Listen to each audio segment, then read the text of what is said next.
Hola, ¿cómo están? Bienvenidos al ciclo de personalidades destacadas de la cultura, ciclo organizado por la Comisión de Acción Cultural del Consejo Profesional de Ciencias Económicas de la Ciudad Autónoma de Buenos Aires. Y hoy, en este ciclo, como personalidad destacada, nos acompaña el artista plástico y el arquitecto Carlos Gómez Centurión, a quien le doy la bienvenida. Le agradezco infinitamente que haya aceptado nuestra invitación de modo virtual para mantener una charla con Alejandra Boada, a quien también le doy la bienvenida y le agradezco que se haya sumado a este ciclo desde ya hace un tiempito. Bueno, antes de dar comienzo a esta charla, por lo menos para mí muy, pero muy esperada por la característica de lo destacado del artista plástico Carlos, voy a hacer una pequeñita reseña curricular de desarrollo profesional, artístico de Carlos. Carlos Gómez Centurión es arquitecto y artista plástico, pintor de altura. Esto lo hace destacado además de todo lo demás, ¿no? Así que una maravilla. Nació en San Juan, ha difundido sus trabajos a través de Europa y América Latina. Ganador del Premio Trabuco de la Academia Nacional de Bellas Artes. En sus últimos trabajos retrató la cordillera. Carlos expuso sus obras en el Palacio Dufour de Buenos Aires, presentado por la Galería Rubers, Rubers Internacional.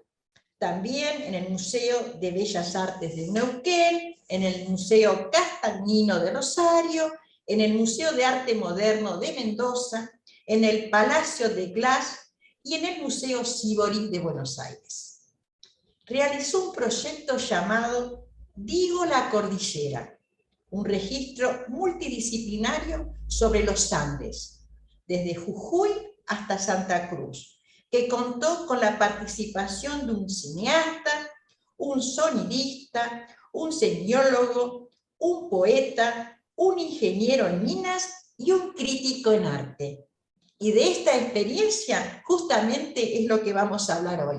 Nuevamente, gracias Carlos por estar acá, un placer enorme. Gracias Alejandra, así que les doy paso a esta tan linda charla seguramente que nos está esperando. Gracias. Gracias, Mirta. Bueno, Carlos, lo que comentaba Mirta recién, ¿no? Hay varias veces has ido a la cordillera. Me gustaría que cuentes primero tu aproximación cuando eras niño, me imagino, a la cordillera, ya que sos sanjuanino. Contame un poco tus primeros pasos. En realidad, mi padre era geólogo, así que he andado por el campo desde niño, entre los cerros, acompañándolo. Y supongo que, bueno, yo empecé, como tengo mi formación de arquitecto, siempre digo que tuve que hacer un trabajo interno importante para sacarme esa formación, que es totalmente distinta a la del artista o la del pintor. Porque la arquitectura es una disciplina ordenadora y el arte, según yo lo entiendo, tiene que ser básicamente desordenador. Entonces, estoy hablando de hace muchísimo tiempo, cuando recién, pues yo estudié en Buenos Aires, viví mucho tiempo allá en la UBA, viví mucho tiempo allá y después me vine a San Juan por un año y me quedé, a pesar de que yo había nacido acá. La verdad que no pensaba volver, pero volví. Descubrí el tiempo, en realidad, descubrí la calidad del tiempo y descubrí que acá yo podía ejercer la arquitectura y la pintura sin riesgos para uno o para el otro, porque a mí la arquitectura también es una disciplina que me apasiona. Entonces, en San Juan tuve esa calidad de tiempo interno que me permitió desarrollar los dos carriles. Aunque en este momento estoy quizás más dedicado a la pintura y arquitectura, solamente hago esas perlas que a veces te llegan y que me interesan, ¿no? Me imagino que el taller, tu casa la habrás hecho vos, ¿no? Sí, la hice yo. Que en realidad el taller es como un recuerdo de las viejas bodegas de San Juan. Tiene mucha altura, tiene techo de caña, como las viejas bodegas de San Juan. Bueno, estaba en esto, tratando de sacarme esta formación, como yo digo, cuando había llegado a ser como un expresionista abstracto, digamos, en esto del ejercicio de tirar pinturas sobre la tela y tal. Y se me dio la posibilidad de ir a tener una beca para París en los años 80, fines, casi los 90, y era por 2 meses, pero finalmente me quedé un año. Y ahí fue el gran replanteo de mi vida, ¿no? ¿Qué estoy pintando? Estoy pintando como los expresionistas alemanes, hace 30 años, 20 años. Yo tengo que pintar lo que yo soy. ¿Y qué soy? Fue la pregunta de ese momento, ¿no? Cayó en mis manos un libro de Alejo Carpentier que se llama Los Pasos Perdidos, que precisamente habla de un músico que vive en París, pero que es de origen latinoamericano, y él, bueno, después de un proceso interno, vuelve a su país y empieza a trabajar sobre los ritmos indígenas y tal. Es un libro que es una joya. Bueno, en mi caso se confirmó esa teoría de que no es que uno busca los libros, sino que los libros lo buscan a uno. Y eso fue revelador, más amigos, más París en ese momento y todo el tiempo, es un hervidero. Yo estaba en la Ciudad Internacional de las Artes, que es un lugar donde aloja artistas de todas las disciplinas y de todas partes del mundo.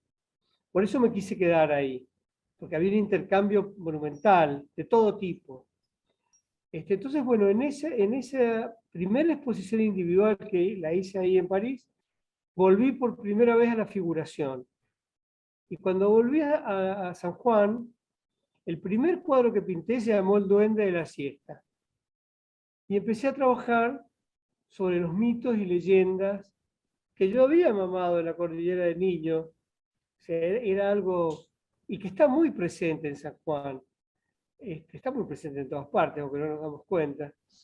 Y bueno, el mito fundante acá, nuestra santa nave insignia, es la difunta Correa, Sí. que también, bueno, me aboqué a trabajar sobre eso, y en eso estaba. Yo soy muy amigo de Yuyo Noé, y Yuyo un día me llama y me dice, necesito hablar con vos, te invito a almorzar. Y empezamos un almuerzo que duró hasta las 5 de la tarde. Y Yuyo me planteó, vos no podés pelear solo en Buenos Aires con esta imagen, con lo que vos estás trabajando y con esta temática. Vos tenés que armar un grupo. Bueno, ese día, en ese mismo almuerzo, nació el grupo que se llamó El Mito Real, y invitamos a algunos pintores y una escultora y tal. Los pintores eran Víctor Quiroga, de Tucumán, Enrique Collar, de Paraguay, que acaba de estar de visita acá, porque ahora vive en Rotterdam, acaba de estar de visita en mi casa. Después estaba Alfredo D'Arienzo, que trabajaba más la temática de la provincia de Buenos Aires, y Bettina Sor, una escultora que trabajaba sobre lo marginal urbano. Bueno, hicimos una primera muestra en el Centro Cultural Recoleta, que se llamó La Luz Mala, que fue muy interesante. Pero bueno, después el grupo, Bettina y Alfredo salieron y quedamos Collar, Quiroga y yo. Y trabajamos durante 10 años sobre mitos populares. Hicimos muchas exposiciones y como te decía, trabajamos bastante con esta temática. Yo trabajé con un antropólogo y con un poeta, y era increíble porque cada uno estaba en su lugar. Enrique en Buenos Aires, Tito Quiroga en Tucumán y yo acá, y cuando llegábamos a la exposición, las obras tenían muchísimo que ver. Era toda una comunión, pero que a mí no me había pasado nunca. Entonces, ¿qué pasó? en un determinado momento, como suele pasar con los grupos, cuando enuncian un postulado, se enuncia y ya está. Tienen fecha de vencimiento, normalmente los grupos artísticos en este sentido. Y yo empecé a entrar en cierta crisis, a pesar de que esa obra, conservo gran parte de esa obra, porque es muy fuerte, no vendía, por suerte la conservo, porque es una... trabajé mucho con los escritos de Berta Vidal de Batini, que hizo una... Bueno, y con muchísimos antropólogos, con Adolfo Colombres, hicimos una muestra enorme en el Palais de Glass, con conferencias que invitamos desde Leda Valladares, que cantó, y además estuvo participando en una mesa redonda. Bueno, y dimos un ciclo completo de Jorge Prelorán, aquel cineasta que ya murió, que fue el primero que hizo cine antropológico en la Argentina. Fue una movida importantísima, la verdad. Lo de Prelorán fue realmente inesperado. Él estaba enojado con la Argentina, porque había sido muy maltratado, pero finalmente accedió a prestarnos todo su material cinematográfico y lo pasamos. Bueno, entré en crisis, porque me di cuenta que ¿qué pasaba? Estaba necesitando para cada cuadro estaba necesitando de un relato. Y evidentemente el relato es propio del cine o de otras cosas, pero no de la pintura. Entonces, en realidad lo que pasaba es que el grupo había cumplido su cometido, ya está. De hecho, Enrique Collar se fue a Nueva York y se convirtió en un director de cine, hizo varias películas excelentes, como que pinta con la cámara, lo mismo que pintaba con los... Pero después dejó y ahora no, hace ya tiempo, volvió a la pintura. Quiroga también sí siguió con lo propio, pero cambió su imagen, la hizo más fresca, más, digamos, más luminosa, más colorista. Y yo, ¿qué hice? Lo que yo siempre digo, siempre en todos mis cuadros estaba la cordillera atrás, porque es el lugar donde pasan estas historias, sucedidos, religiosidad popular, todo esto. Entonces lo que yo siempre digo, dice, abrí el zoom y apareció la cordillera. ¿Y de qué manera? Yo en ese momento trabajaba bastante en Ecuador, como arquitecto y como pintor. Tenía una galería en Quito y una galería en Guayaquil y también trabajaba como arquitecto. Hice muchas obras interesantes, incluida una intervención en el mercado de frutas y hortalizas de la ciudad de Guayaquil, que lo había hecho y construido, diseñado y construido Eiffel, el señor de la torre. La torre. Un privilegio trabajar sobre una obra de Eiffel, imagínate, porque además hubo que desarmarla, porque el río había crecido en 100 años, había levantado la cota y así que pude desarmarla y volverla a armar. Un aprendizaje monumental. Bueno, pero ahí me encontré con los artistas viajeros del siglo XIX. Porque están en todas partes, porque se te aparecen todo el tiempo, porque todos, incluido Humboldt, fueron a medir primero el Chimborazo, que se creía que era el cerro más alto de América. En ese momento no había registros de la Concagua. Y a medir la línea equinoccial. Y bueno, y a descubrir la selva. Humboldt estaba fascinado con la selva ecuatoriana y con los cambios de clima en tan poca distancia del mar al páramo. Y entonces dije, pero yo voy a hacer lo mismo, porque estos tipos venían con científicos, pero también venían con pintores, grabadores y dibujantes para registrar lo que veían. Y ahí cuando los descubrí, me di cuenta que tenían mucho más que un valor testimonial. Eran artistas en sí mismos, más allá del proceso científico. Y dije, yo voy a hacer esto, pero con una metodología contemporánea. Y ahí hice mi primer viaje al pie del Mercedario, en el 2002 creo que fue, invité a gente de distintas disciplinas. Invité ahí lo que había comentado Mirta, a un semiólogo, a un ingeniero en minas, a un sonidista, el semiólogo, porque yo digo, estoy intentando inventar un nuevo lenguaje. ¿Cuáles son las reglas del lenguaje? Con el tiempo, después del cuarto o quinto viaje, Cristian Varela, que así se llama, me dije, yo no voy como semiólogo, voy como amigo. Pero te ayudaron a ver un poco, a encontrar un mensaje distinto toda esta gente, ¿no? Con su mirada cada uno desde su lugar, ¿no? Claro, porque en realidad la propuesta era que cada uno mirara el mismo fenómeno desde distintas ópticas. Y se dio, de hecho hicimos una muestra en el Centro Cultural Recoleta que nos dieron 3 salas, y ahí estuvimos todos, y era muy interesante el contrapunto entre las distintas miradas. El poeta fue Gustavo Romero Borri, un poeta de San Luis, exquisito. La verdad que su registro fue fantástico. Bueno, y así... Carlos, ¿cuál es la gran diferencia entre ver el Cerro Mercedario, como decís vos, desde ahí, cerca de tu casa, a verlo prácticamente encima tuyo? ¿Cuál es la gran diferencia entre subir o verlo desde abajo? Y bueno, es fundamental, porque después esto se convirtió en una metodología de trabajo, ¿no? Porque seguía viajando a distintos lugares. Me di cuenta que tener primero, uno está en un lugar inhóspito. Yo voy normalmente donde el hombre no vive. Entonces, estar 10 días, o 15 días, o 20 días instalado ahí, con situaciones adversas, con el calor insoportable si no está nublado, el frío horrendo si está nublado, o la nieve, o el viento que te vuela la tela, y ahí hacer el registro.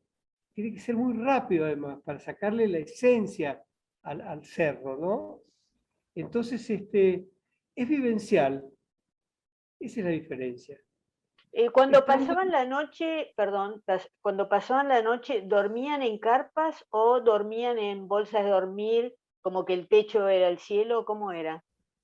En realidad, en verano yo duermo al aire libre, con bolsa de dormir porque baja mucho la temperatura, pero al aire libre porque el espectáculo de las estrellas es incomparable. Se te cae el cielo de estrellas. Tanto así que te despertás a medianoche 2 o 3 veces por día por la presencia de las estrellas. Ahora, el último viaje que hice ahora en abril, que no es época para ir, a la cordillera se puede ir una ventana desde fines de noviembre a principios de marzo, porque después nieva y hace mucho frío, pero bueno, tuve que ir en esta época porque no se podía en otro momento. Ahí sí, elegí luna nueva, o sea que no hay luna. Claro. Fui con un astrónomo, que es un personaje excepcional, que es el director del Observatorio del Leoncito, y fue otra película, tener un astrónomo que nos hable de todas las constelaciones. Y ahí sí tuvimos que dormir adentro de una carpa porque hacía 8 grados bajo cero. ¿Pintaste de noche?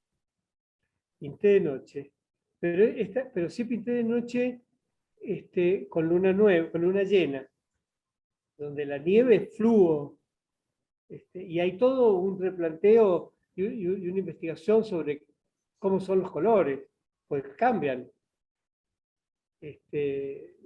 Fue fantástico. También cambiaste los pigmentos, digamos, empezaste a dejar el óleo de lado y empezaste a trabajar con otros pigmentos y otros materiales para pintar, ¿no? Efectivamente, estoy trabajando en este momento, bueno, hace tiempo, con pigmentos puros, con minerales, con pátinas. Ahora, en este viaje que hice al Mercedario, traje tierras y estoy incorporando las tierras del lugar a la tela y los minerales. Y bueno, es otra película también. ¿Y quedan ahí, o sea, después le haces una pátina, se sostienen en la tela? Sí, bueno, he encontrado finalmente, después de mucho andar, un material que es una especie de cosa viscosa, que es muy eficiente, y pega y no te cambia el color y no te da brillo y nada. Es totalmente, desaparece. Así que estoy basando en eso. Pero si no, también lo mezclo con polvo de oro, polvo de cobre utilizo. Eso lo mezclo con algunos pigmentos, con caseína. Bueno, y también Esos polvos, los polvos esos los traen de las minas que hay ahí, porque tenés un trabajo sobre las minas, ¿no? sí, me mandan, un amigo me mandaba, que todavía tengo, unos elementos bases de unas minas de Catamarca, y de todo, ¿eh? Cuando estuve en París encontré unos polvos de oro y polvos de cobre maravillosos procesados, que bueno, vienen también de acá, pero utilizo material de desecho de las minas. Bueno, invento todo el tiempo, estoy moliendo y eso. Yo vi, bueno, de una de las experiencias de las expediciones hicieron una película Sí, y vi que hay una parte en donde están en el Salar, en Jujuy, en donde tienen una tela, no sé si de 50 metros y la hunden exactamente, en la sal. Contame esa exactamente. experiencia. Esa experiencia cuando hice, para hacer esa experiencia de pintar, yo quería pintar las yungas, o sea, la cordillera selvática. Y para eso, como era muy complejo, contraté a un productor de cine, porque los productores de cine no se olvidan de nada, tienen una metodología impresionante, pero consideran hasta la propina que le tenés que dar al chico de la terminal, todo. Sí. Eso fue muy útil, porque hicimos un viaje de pre-scouting, como ellos le llaman, para decir, bueno, claro, yo acá puedo inventarme lo que quiera, porque conozco estos cerros de toda la vida, pero ir con un equipo de gente a un lugar que no conoces y te vas a poner a elegir el paisaje, te perdiste muchísimo tiempo. Entonces hicimos un viaje los dos, pre-scouting, y yo le había dicho lo que quería y habíamos seleccionado, suponete, 30 lugares. Fuimos a los 30 lugares y yo dije, bueno, vamos a pintar en este y en este. Y ahí se me ocurrió, por suerte, hicimos ese viaje, la idea de calcar el salar. Porque como los salineros hacen pozos que Ujú. se llenan de agua para el trabajo de sacar la sal, ahí se me ocurrió la idea del salar. Entonces me llevé 50 metros de tela, que la mojamos en esos pozos, la sacamos sobre la superficie esta geométrica que tiene el salar natural, y ahí hice como un frottage, los puse a trabajar todo, con un rodillo de pintor y un palo de escoba, una cosa muy sencilla, hacer un frottage para marcar estas protuberancias que tiene el salar.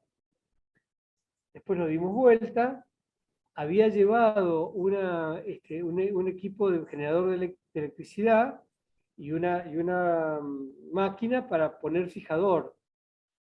Entonces, toda esa logística la hice porque hemos hecho ese viaje previo y se me había ocurrido hacerlo.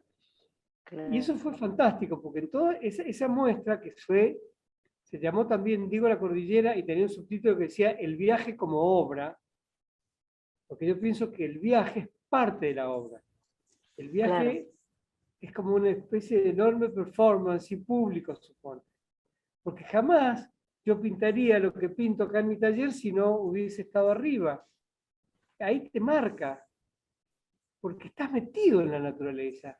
De hecho, ahí mismo también voy metiendo en el salar, hice varios cuadros donde incorporé la misma sal.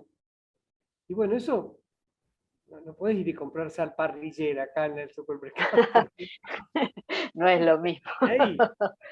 Ahora, por lo general, tus cuadros son de grandes dimensiones. Me Sí. imagino que ahí viene el problema de, a la hora de exponer, en dónde pongo esto. Las galerías deben decir, por favor, Carlos, hace algo más pequeño, ¿no? Bueno, hago de todo, hago grande y hago pequeño. Ah, bueno. En el viaje de abril, estoy haciendo por un contrato que he firmado con una galería de Nueva York, que quieren tener la producción de ese viaje, que se llama Digo el Mercedario, porque fue esta aproximación al Cerro Mercedario. Y la propuesta era pintar, que ya los pinté, 6 cuadros de 2 metros de altura por 3 de ancho, que van a formar un solo gran cuadro de 2 metros de altura por 18. Y ya le agregué unos metros 60 más, porque todo eso que pinté ahí, que fue muy rápido y fue maravilloso, porque pintás, te juro, Alejandra, pintás con las tripas, en el instante. Te sale cosas que no sabías que tenías adentro. Como Porque además, poseído estás. suponete. En el sentido de que el impulso no viene de la muñeca para mover el pincel, viene del talón y de ahí te sale. Y largás, bueno, todo lo que tenés. Tenés que hacerlo en corto tiempo. En este caso, por el frío, estábamos en un valle abajo, no pudimos ir al valle superior del río Colorado, que es donde yo he ido varias veces, porque es mucho más frío, porque no hay agua para las mulas, ni pasto. Entonces, en otros viajes yo me instalo arriba y son los vaquianos los que bajan con las mulas a la noche y vuelven a subirla y te ahorraste 2 horas o 3 horas de traslado. Pero ahora, como hacía tantísimo frío y habían casi 1000 metros, 900 metros de nivel entre el Valle Superior y las Vegas de abajo, fuimos a dormir abajo. Entonces, encima de que tenés que armar los bastidores gigantes, tenés otras 3 horas, no puedes perder tiempo. Hay que hacerlo todo rápido y todo poseído, para usar tu término. Sí, sí, y además utilizabas, porque claro, es tan grande que no llegás con el brazo, entonces utilizás extensiones, pinceles Sí, gigantes, me llevo de palo, me todo, ¿no? llevo de escobas y todas esas cosas. Escobas, pintando con escobas, la verdad que es maravilloso, ¿no? Maravilloso. Entonces, bueno, de ahí, pero además, lo que te quiero comentar es que de esa experiencia del salar, esa exposición que se llamó Digo la Cordillera, el viaje como obra, estuvo en varios museos. Arrancó en el Palais de Glass y estuvo después en el Museo Castellino de Rosario, el Bellas Artes de Salta, en Mendoza, en San Juan, bueno, en varios museos. Y en todos los museos estaba la tela puesta. Por aquel concepto que es muy común en el arte contemporáneo hoy en día, que es el concepto entre presentar o representar. Lo pintado es lo que vos representaste, pero el salar yo lo presenté, lo llevé al salar, a la sala. A cada lugar. Y también ahí hice una experiencia de calcar un cerro, un cerro colorado que se llama Cerro La Señorita, mojándolo también con líquidos fijadores y también con un rodillo, calcarlo toda la superficie. Bueno, en este viaje, último, el de abril, llevé también 50 metros de tela y calqué un cerro amarillo monumental, que en realidad es la morena del glaciar del Mercedario, y otro lecho como de un lago, digo yo un lago, un lecho de una arcilla roja furibunda, también hice el calco. Y con eso, después lo estoy trabajando y lo estoy agregándole o quitándole tierra del lugar. Y bueno, es parte de la obra, de otras 2 obras, ¿no? Qué bárbaro. Queremos recomendar también la película, se puede ver, ¿está en Vimeo o está en YouTube? Está en Vimeo con el Sí, nombre Pegado al Cielo. sí, Pegado al cielo, exactamente. Está en Vimeo sin contraseña. Y Sí, también está en la y plataforma de quiero ciclo. recordar a Ciro Novelli, que es el guionista y el director de la peli, ¿no? Bueno, en realidad, te cuento rápidamente, Sí. cuando yo di por terminado el proceso de Diego La Cordillera, decidí invitar por primera vez a otro pintor a pintar en la Concagua, la cara norte de la Concagua, la que nadie conoce, porque en realidad a la Concagua se accede desde Mendoza.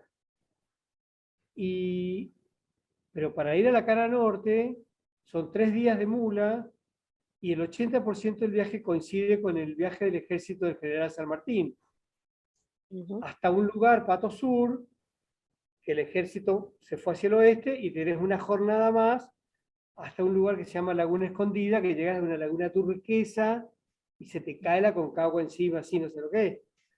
Sí. Entonces lo invité a Pat Andrea, un amigo mío holandés que vive en París, somos amigos de que yo vivía allá, y lo invité a Ciro para que hiciera un registro, nada más que nos quede como registro. Y el tipo, sin decirnos nada, dijo, acá hay un guión, acá hay una historia. Entonces escribió un guión como un mediometraje y lo presentó al Inca, y el Inca lo aprobó como largometraje.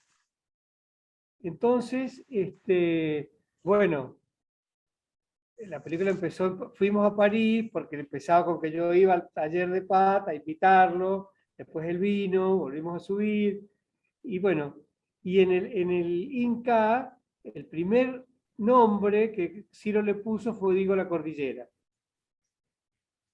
Pero después se lo cambiamos, porque Diego La Cordillera en realidad era un proyecto mío, y Pat nos parecía que no era correcto que la película entre los dos tuviera el nombre de un proyecto mío. Y le pusimos Pegado al Cielo. Pero el Inca no le cambió el nombre. Así que es la misma película con dos nombres. Pegado al Cielo está en Vimeo y Digo La Cordillera está en Cinear, en la plataforma de Cinear, y cada tanto lo pasan. El miércoles alguien me escribió, están pasando tu película en el canal de Sí, yo Cine. la recomiendo, si tienen un tiempo, es muy agradable, es hermoso ver cómo está documentado todo, está muy bien hecho, y bueno, recomendable, ya sea que la vean por Cinear, que es gratuita, se anotan con un mail y ya pueden ver todo lo que hay ahí de cine nacional, documentales, de todo, así que Sí, fantástico. fabuloso. Pero en Vimeo también es gratuita y no necesitas Sí, contraseña. ujú, Tiene sí, acceso excelente. directo. Bueno, Carlos, nos quedan 10 minutos. Me gustaría que me cuentes un poco todos tus proyectos, que algo me dijiste y me parecen alucinantes.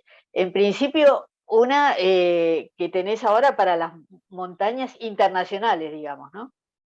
Ah, te conté. Se llama Sí, Siete Montes. Siete Montes. Sí, estoy trabajando en eso. Estaba muy embalado hasta la pandemia, que se frenaron todos los viajes. Pero Claro. el proyecto consiste en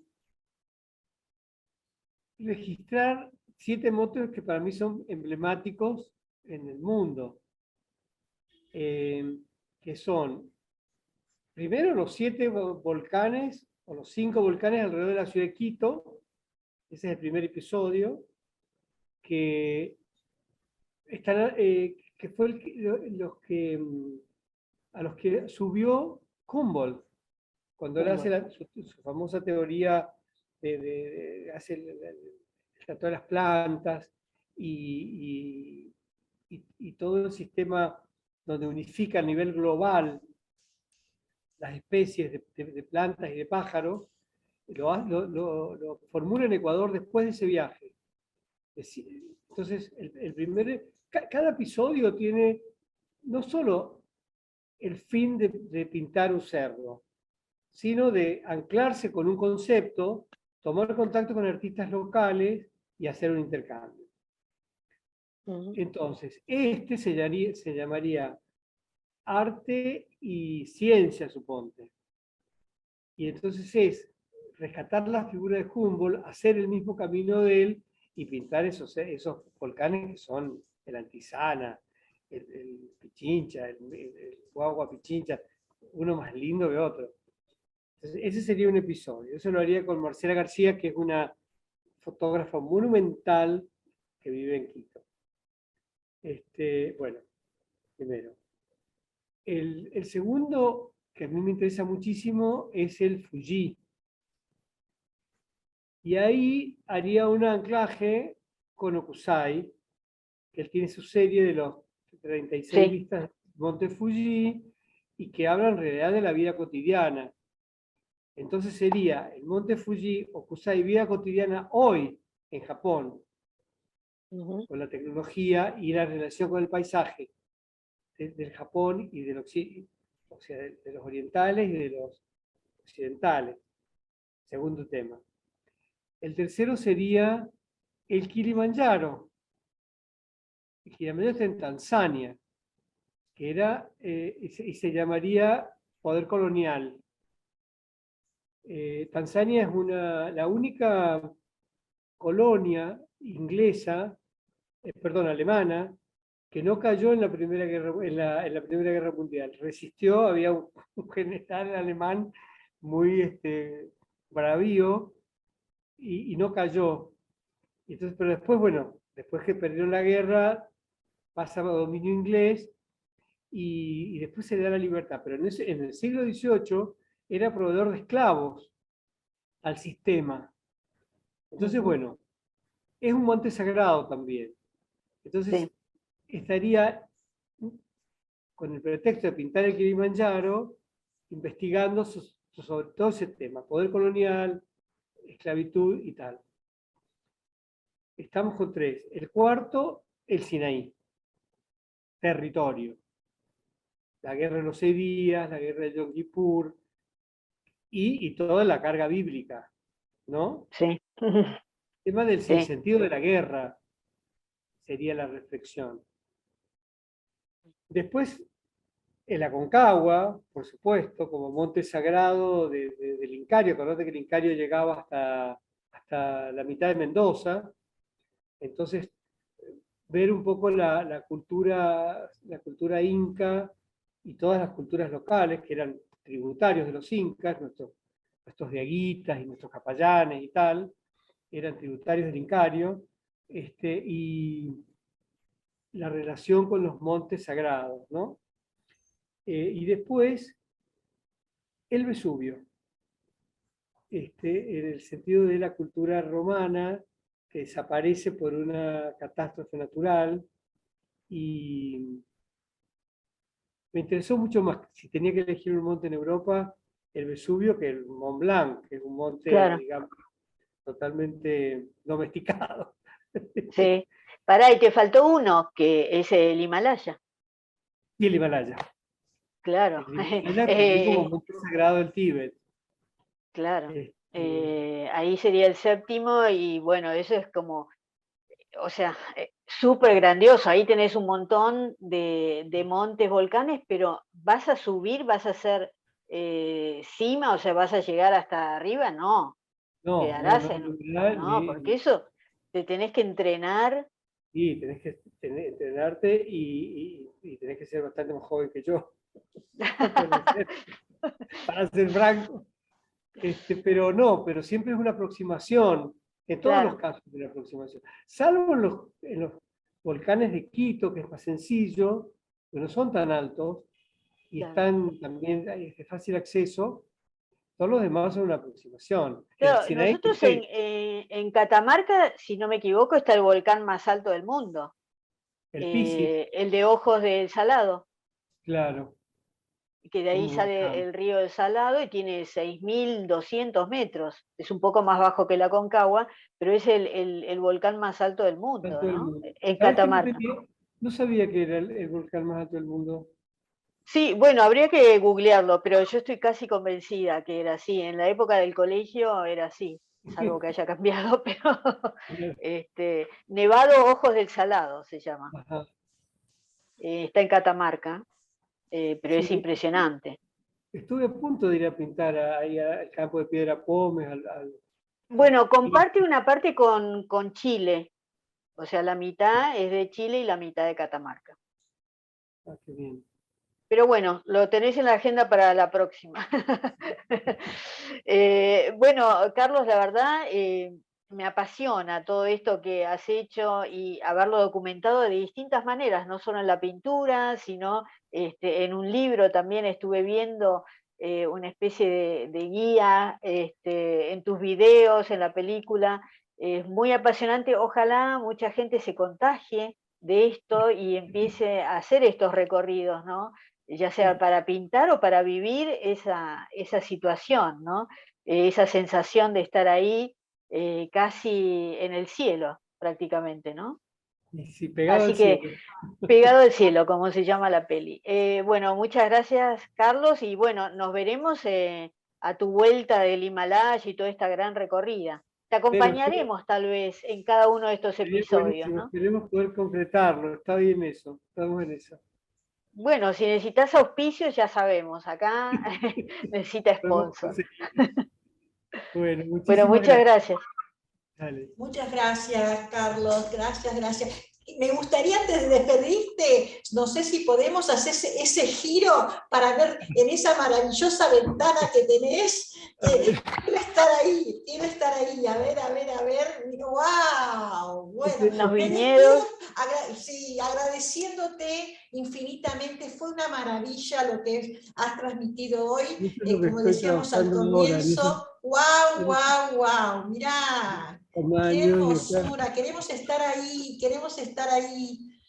Además de tu impecable y maravillosa charla, que también. vamos a seguir en contacto para seguir desarrollando este maravilloso arte, que también entre todas las cosas maravillosas que dijiste, me quedó resonando la esencia, encontrar a través de tu arte la esencia en el cerro, que en el transporte también está el arte, que las sensaciones salen desde la tripa. O sea, me pareció maravilloso, una sensibilidad transmitido encantadora, Carlos. Quiero seguir trabajando, desarrollando actividades con vos porque me parece maravilloso, pero quiero quedarme con esto, decir desarrollando actividades en conjunto a nivel federal y todo lo tuyo, un arte que sensibiliza. Te agradezco mucho esta participación, así que No, yo soy el que seguiremos. les tiene que agradecer. Bárbaro. Bueno, Muy ahora buena sí la me charla. despido. Perdón, me despido de todos ustedes. Gracias, Carlos, nuevamente. Gracias, Ale. Gracias a todos ustedes que están allí, detrás de la pantalla, mirándonos, haciéndonos sacar sus lindos comentarios.